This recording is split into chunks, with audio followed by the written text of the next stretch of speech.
Urban Dragon Radio. I'm your host, M.L.Ruscsak. I'm here with my special guest, Lisa Randolph. And she has this wonderful writers group for women over 45. Yes. Women full of wisdom. I tell you, it's so exciting. Yes, it's a masterminds group. And how many writers actually start over the age of 40 writing their first novel? We find this more and more today, but where do they go? We want them to come to us, Melissa. We want you to come to us. What we have found with a lot of the ladies, and I'll just back up a little bit.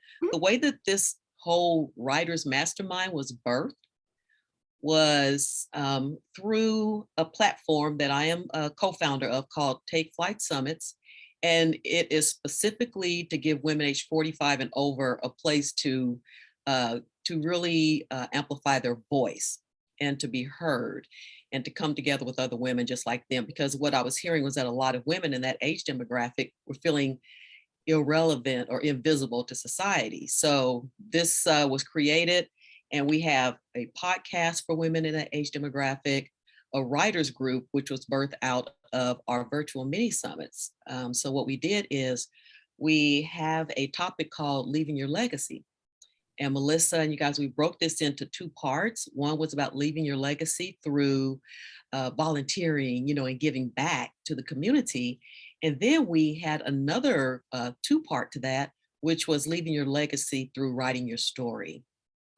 And just the excitement about it and just the emotion behind it of the people that attended. And we had a panel, and so many people said they had tried so many times to write a book and they just got stuck, or they've always wanted to. They had this story in their heart.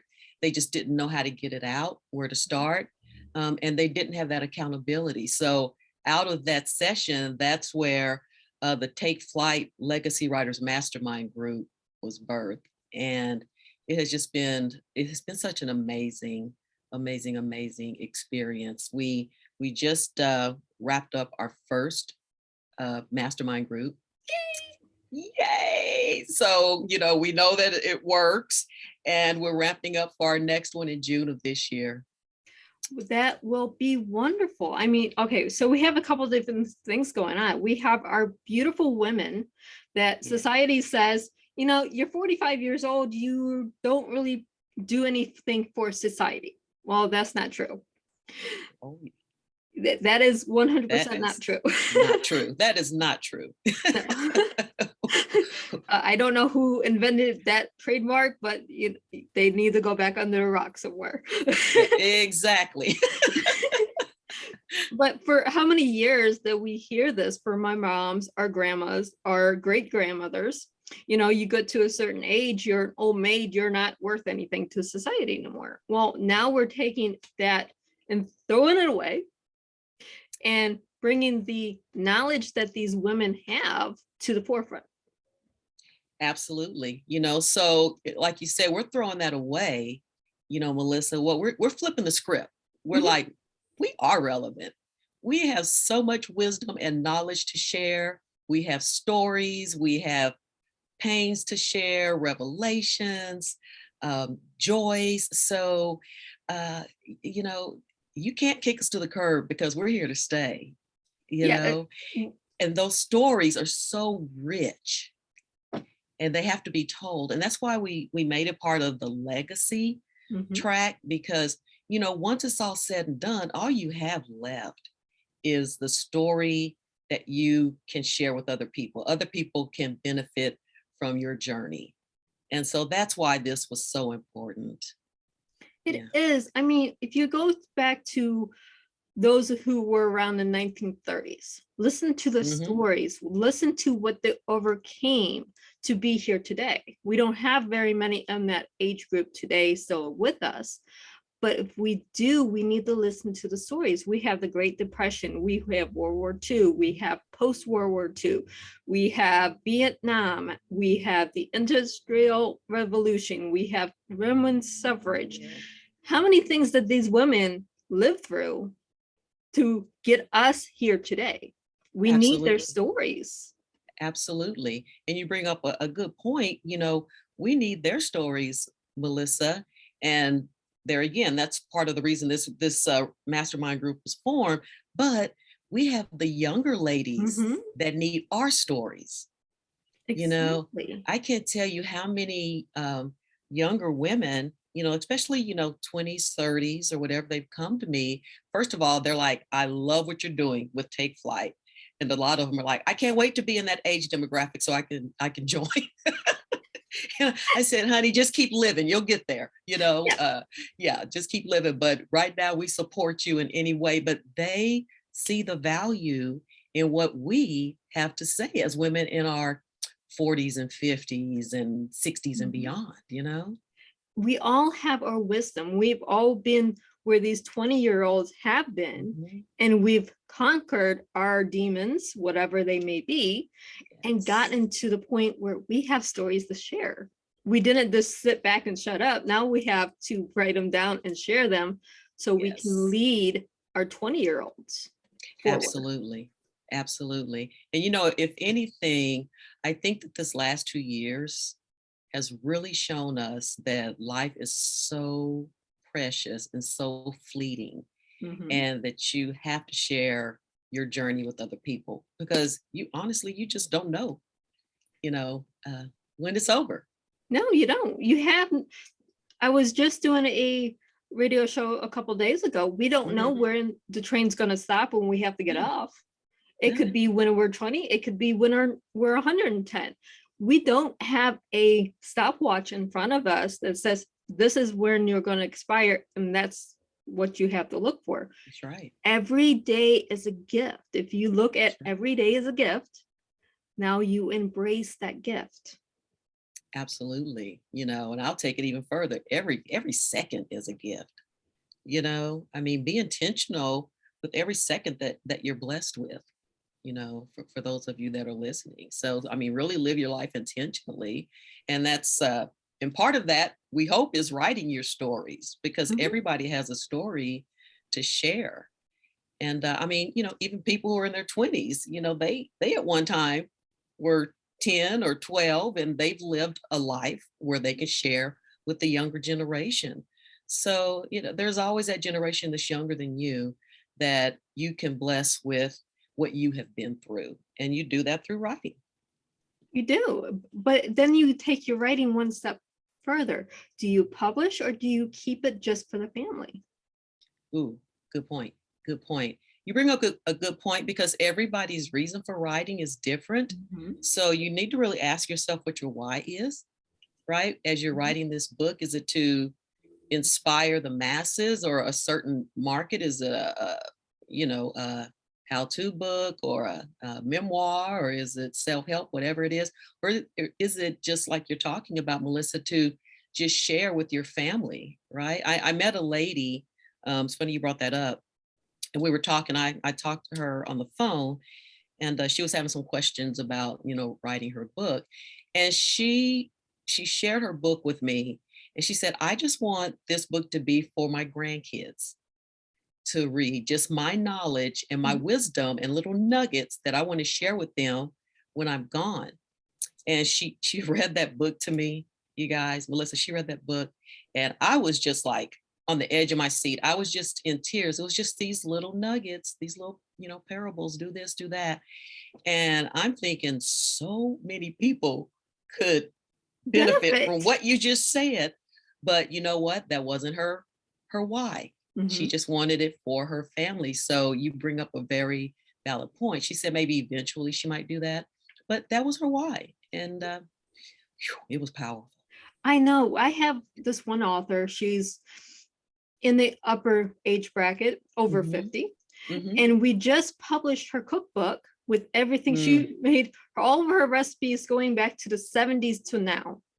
And she's nice. making volume two. It's going to be just for, when we started this, just for her family to have a copy in print. Then she sat down with her family, and they're like, if you're going to have it one book printed, you might Hmm. as well sell it. Hmm.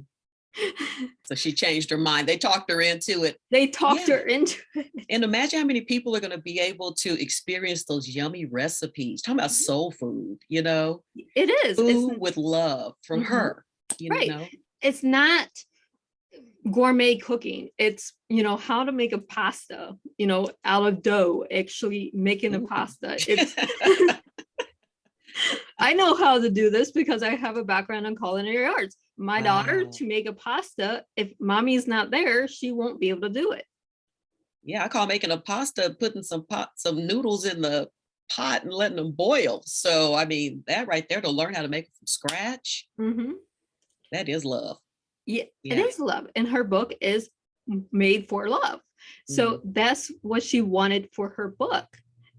She wanted to share her love of cooking to her family, and her family flipped it and said, no, you're going to sell it. They're like, and she's like, how am I going to do that? And that's when Yeah. she comes to you. Right. There are people out there for everything under the sun. You just have to be able to network and connect. And right now we're just trying to get the words onto the paper, because Yes. this demographic has so many stories that need to be told. But you know what? There are so many, and that's the thing, because of all of the years of living and just so many experiences, what you find is that I know we just finished with this writers group. You start going down a rabbit hole because you have lived so long and you have so many different things that have happened to you that you have to kind of reel it in and realize that you have more than one book inside of you. You don't have to tell everything at one time, right? It's like, Right. what is this we're going to focus on? And then I can stick a pin in this over here, and that'll be my next book. So, yeah, It's you don't have to called stop at one. it's called the writing bug. When you get bit by it, you realize you don't have just one story in your heart. Yes, You have a whole library that is exactly. eager to get out. Exactly. And it might not be just one genre. It might be different genres as you go along. You might go, I'm going to try a children's book. Exactly. It could be a cookbook, a children's book, a Yeah. how-to book. It could be your memoir. It could be a romance novel. Who knows what you have in your heart until you start writing it? Yeah. And you have to start. That's the thing. You have to start. And the thing with that is it doesn't have to be perfect. Just, I mean, even if you just say, I'm going to write, for 5 minutes a day or, an hour a week, whatever that looks like, just start writing and don't edit, just write from the heart. Yeah, I think it's Stephen King, and I love this quote from him. Your first draft is garbage anyways. So Right. right. Sometimes the second, third are too. But your first draft is just draft. It's just to get your ideas on paper. It's not going to be perfect. It's not going to be pretty. And you're going to have to go back and revise this probably about 100 times before you get a good working draft. That's not the point. The point is getting the words from your mind, from your heart to the paper. Yes, absolutely. Yeah, that's a good nugget right there. There you go. Get it out of here and out of here and get it in on paper, because once you do that, it's official, right? So it's into the world. You have manifested this. You put it out there. So now you just continue that journey. Right. It doesn't, and don't let your family be a naysayer saying they can't write it. I have family members that told my grandmother she's not allowed to write her memoir. Why? It's her memoir. Yeah. It's her life story. It has nothing to do with them. Yes. But they told her she's not allowed to do it. What did grandma say? We're working on it, and we're going to make a fictional story out of her memoir. We're going to change just enough of it so it's fiction. Maybe they didn't want her to write it because she was going to tell the truth about them. You know how family is. So. Oh, there's a lot of skeletons there that could be dancing around the parade in front of people. But that wasn't the point. Her memoir is growing up in the 1930s in West Virginia. There's some stories there. Yeah. It had nothing to do with anything now. It was growing up in West Virginia in the 30s. Wow. And it isn't that something? It's like you said, that's her journey. Mhm. But family members, friends, whoever, all of that, they're going to want to dictate Mhm. where you go with this. Yeah. But no. It's okay. We can always take and change the family members' names. As a publisher, we can always change the location, and we can always make the dates just a little bit wrong. There you go. Off by about a year or two, Yeah. a few months. Yeah, exactly. You can change it just enough where you can say this is a work of fiction. And Absolutely. then whoever the naysayers are, they can't do anything because it falls under the title of fiction. Ooh, that's a good chess strategy move right there. Right there. My grandfather taught me chess very well. Once you learn how to play chess, you can kind of maneuver everything else. I encourage all of you to learn how to play chess because there's some strategy in there. And women playing chess are always going to be better than men because we always think 10 steps ahead. Absolutely. Absolutely. That's why we have Queen Gambit. Did you ever watch that show? Mhm. You guys just hooked. I mean, just Yeah. get you hooked, know? And but I love that strategy about writing the book. Just tweak it a little bit. Like you said, if you don't want people to get upset, just make that little tweak and then it becomes a fictional book. Exactly. You don't have to publish if you're going to go down the road of being in the rabbit hole of publishing, and there's like 6 different steps before you get there. But if you're going to go that route and you have the naysayers in your family, in your network of friends, of whatever's going on in your life, just tweak it. Absolutely. Absolutely. And I'm glad you said that. I had one lady that she had that same concern about family members, and it was really around her ex-husband. So, some things had happened. She's like, and they have kids, right? So she had to really think through that. And she said, you guys, she said, do you think I should tell the truth? Because I don't want my kids to think bad about their dad. And we're like, it's your truth. It happened to you. And her kids they're grown.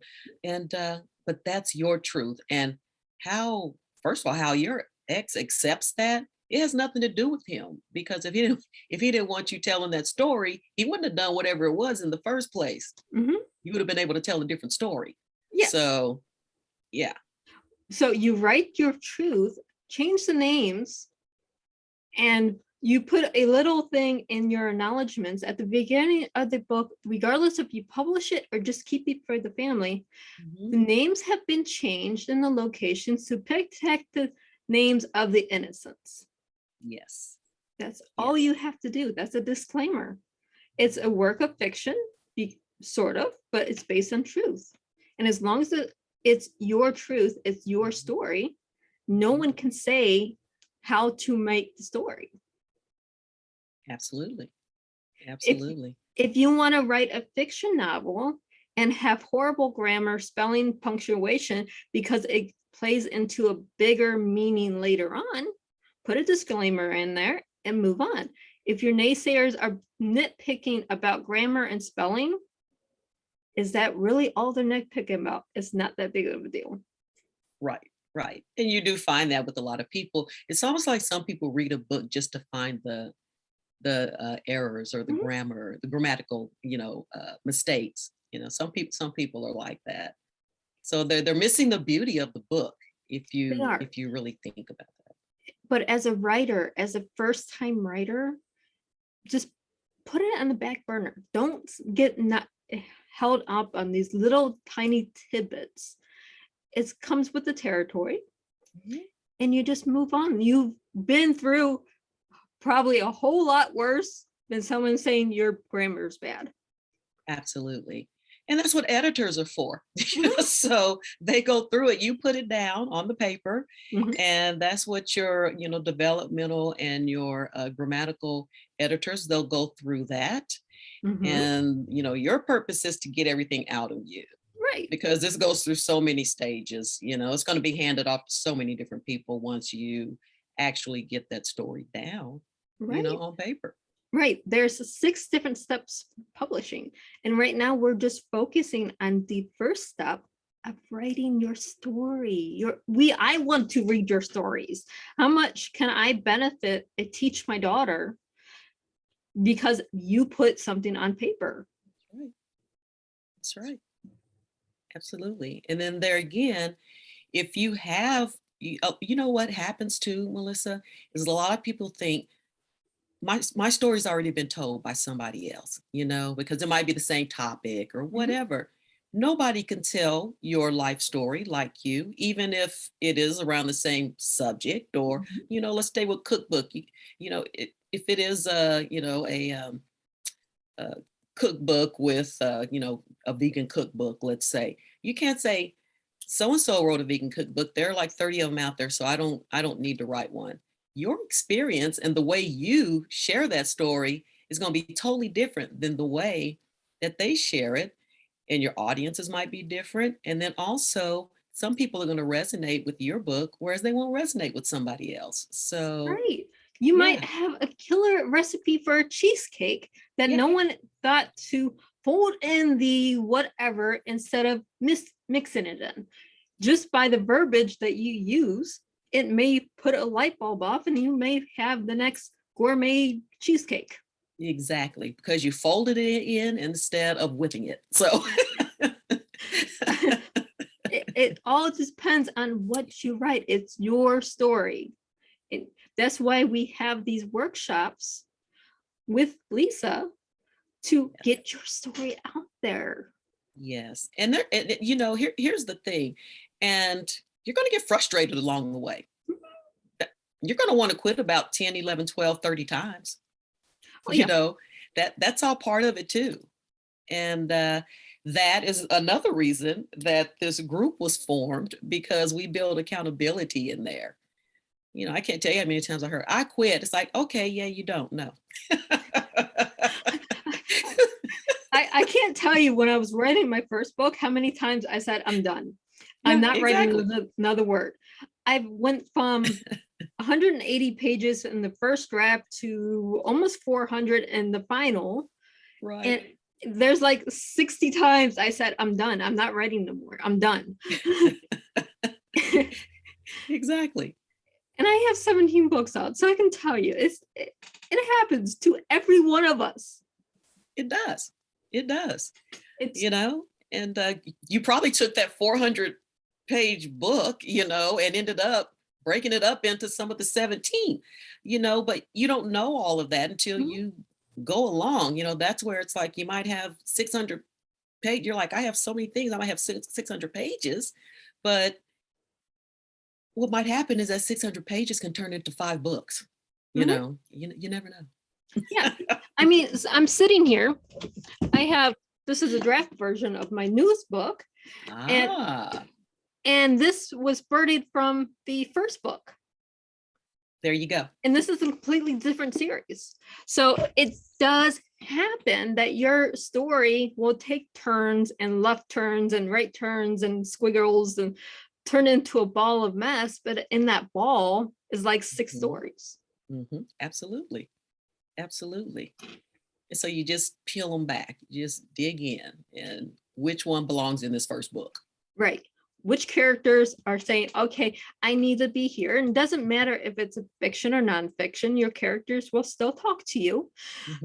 And you go, okay, this is this book. This is that book. Is this my self-help book? Is this I'm leaving this for my grandkids? Am I doing this because it's my journal and I want to take everything from my journal and just put it into one cohesive book, which we have done, but it's all up to you.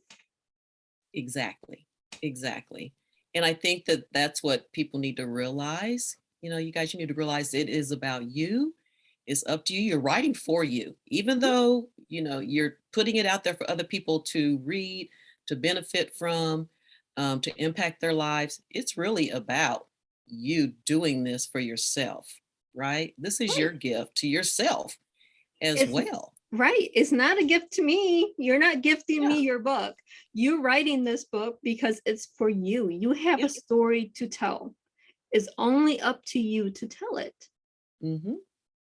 Absolutely. Absolutely. So that's the beauty of it. And once you get started, and I think also the thing is people think that they have to have a long book. I've seen some books that are, 20 pages, 30 pages, and they think that their chapters have to be long. Some people have one page in a chapter. Mm-hmm. I'm notorious for that.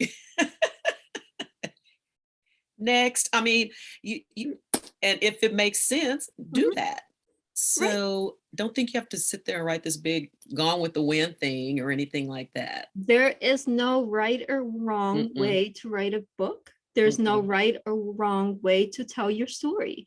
It's up to you. That's the beauty of art. It's up to you. It's not up to, am I selling this to the masses? What do those masses want? If you're doing it for that why, stop, put your pen down. Yes.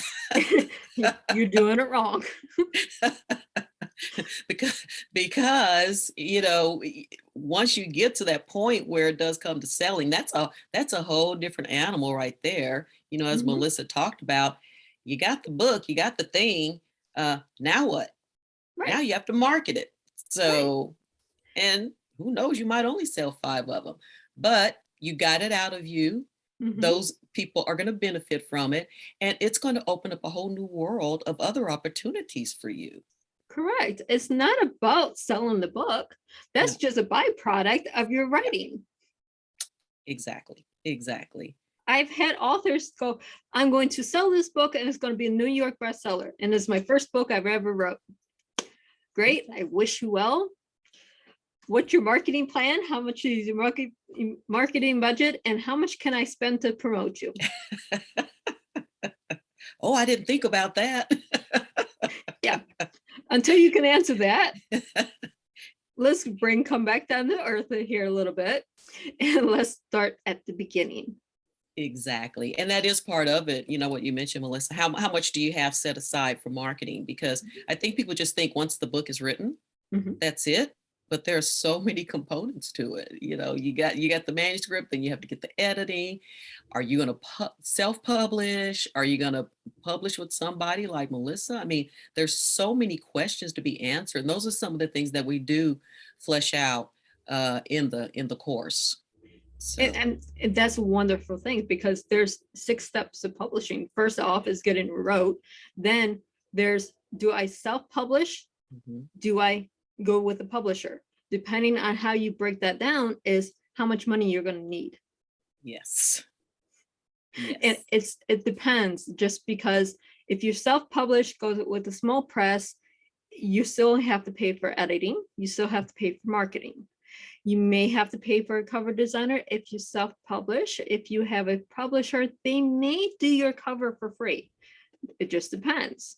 So there's a lot of questions there that you have to network and be in a group to have them answered. Yes, absolutely. And that's something that a lot of aspiring authors don't think about. Like you said, they just think about getting the book out there, which that's important. That's the important part, because if you don't get that done, none of the rest matters, right? But you need to know what all of this is going to entail. So once you get that book out there, you do, and that's one of the things we do. We bring in what we call master experts to talk about self-publishing versus publishing.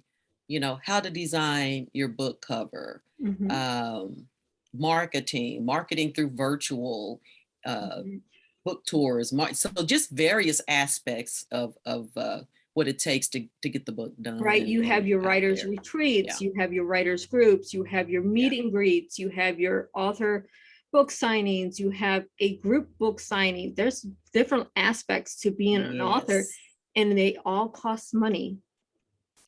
Yes, they do. So once you get the book written, you still have money on top of that. Yeah. Being an author is like being an artist, but at the same time is also a business. You have to take money to make the money. And until you are making money, positive cash flow in any business, it doesn't make sense. Absolutely. So if you're wanting this book to be something that you can print so many of them and sell them at trade shows or whatever reason that you're printing them for to promote your business.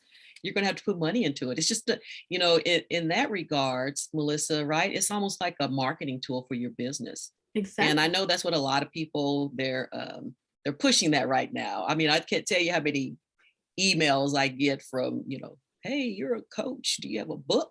So that you can, there are so many people out there right now that are just trying to get coaches to have books to promote their business. Yeah. This is another thing. If you're a coach of anything, they want you to have a book to go along with your program so you can promote both with your program. Well, sometimes being a coach doesn't just go into a book. Sometimes it's a workbook and says, here, I don't ever want to see the answers from you, but this is for you to do. Absolutely. Absolutely. And I wrote a book like that. One of my books is a how to, you're going to map out your journey as an entrepreneur. And you're going to do that going through these chapters, but I'm going to tell you a little bit about my journey and how that all unfolded. And then you're going to fill out these templates and create your own map, for your business. So it's exactly what you're talking about. See, I did the same thing, but for motivation. Yeah, exactly. So it was for self-love and, finding yourself. Are you happy? What's making you happy? And it'll be out later this year, but at the same time, it's the same thing. You have to get the paper. Don't just look at the blank page, get the thoughts on the paper and then go forward. Anything you do, if you're an entrepreneur, a business, a coach, anything, it starts with putting your idea on the paper. And then we're talking about everything else because there's so much more to talk about. Exactly. And that's why when you get halfway in the middle, you go, I quit. Because you think I'm halfway there or I'm almost there. It's like, well, no, you have these other things that you need to think about. And that's why you need somebody to hold you accountable, say, no. So are you taking new clients on for this one that's finishing in June, or are you scheduling? How is that? We are actually, the site is up and people can go and start registering now. We just wrapped up the first one, so people can start registering, and it begins on June 7th. Awesome. See, so we're real excited. We're going to probably do a webinar or two just to kind of talk about what it is, what's entailed and things like that. So that's going to be coming out as well. So I can get the link to you for that. So my co-facilitator and I will be doing a webinar. But they can go to the site now and get all the information, see what the program looks like. It's a 10-month, so it's a commitment, but, a lot of people, they're like, I've tried for 5 years to write my book and haven't been able to do it. So come join us for 10 months and get that built-in structure. And, we do writing. So when people say they don't have time to write, well, we give you that time. So it's built into the program. So there you go. You don't have to feel guilty about blocking out other time to write. See, that's always a wonderful thing. You already have built-in time to write. Yes. So you have that. That's wonderful. And then you have your speakers that come in either virtual or in person, and you can pick their brains. Yes. And they're a wealth of knowledge. And we have some amazing people that came in for this first one. And I can't wait to, we have some other people that would like to come in. I'd love to have you come in and I would have said, experts. Tell me when and where, and I'll be there because let's talk about it. Yeah, because if in the world of publishing, business, and writing, I may not have all the answers because I'm not, been in the business for 30 years. But at the same time, I know where all the cons are. Yes, absolutely. You are on my list, girlfriend. Awesome. But we are almost out of time. So what is that website that our listeners and our viewers can go to? You bet. So the program is called the Take Flight Legacy Book Writers Mastermind Group, and they can go to takeflightlegacywriters.com. So Take Flight Legacy Writers, that's with an S.com. And they can find all the information. Yeah, if you're listening or viewing this on any digital platform, you can find that link in the comment section. Beautiful. Beautiful. But Lisa, thank you so much for being on the show today. Oh, thank you for having me. Thank you so much for having me. It's been a joy. And you guys, I can't wait to hear about the books that you end up birthing. Yes, I want to hear about them too. Yeah. Come on the show. We want to hear. Write those books. And any way we can help you, we're here. Awesome. And for our readers and our listeners, happy reading.